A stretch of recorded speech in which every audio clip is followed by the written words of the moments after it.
मग बाबांना उठलो सकाळी सकाळी. आज आपल्याला जायचं होतं भावाच्या लग्नाला नाही का. लग्न तर भाऊनी एवढ्या लांब ठेवलं होतं प्रमाणाच्या बाहेर आणि आमचे सगळेजण लुडकेलच होते.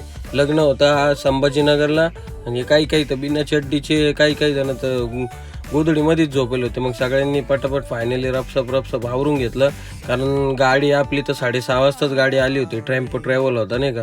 मग पटकन सर्वजण पटापट खाली गेले.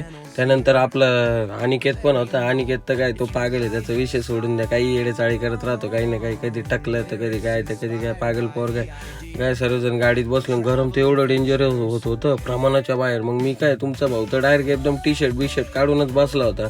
फ्रा होता, त्यानंतर आपले रुपाली त्यानंतर मिष्टी होती, सर्वजण होते, बीत अनिकेत होता. मग एकदम काय मस्त प्रवास तेवढा खतरनाक झाला. आपण पोहोचलो लग्नामध्ये सत्कार पण तगडा होता आपला. मस्त एकदम टावेल टोपी घालून एकदम फॉर्म मध्ये पार पोरींना सुद्धा टॉवेल आणि टोप्या दिल्या होत्या. एवढे तर डेंजर माणसं होते. आणि घोडे बिड तर मित्रांनो असले नाचायचे घोडे तिथं ढांगडांग फुल एकदम. लग्न पण आवरलं. म्हटलं चला आता निघू आपल्या घरच्या प्रवासाला नाही का. मी तर काय एकदम मागच्या सीटावर जाऊन बसलो होतो. त्यानंतर आपण स्टुडिओला वगैरे पोहोचलो आणि सर्वजण पटापट बाहेर पडायला लागले कारण काही जण तर झोपूनच घेतलं होतं काही पोरांनी आपले नाही का, कारण खूप दमलेले होते दिवसभर. आणि एकदम जाम फुल आणि एवढ्या बॅगी पुरी तुला डेंजर राहते. त्यानंतर म्हटलं चला जाऊ घरी. तर पोरं म्हणे नको आज नको जाऊ घरी, स्टुडिओलाच झोप. म्हटलं ठीक.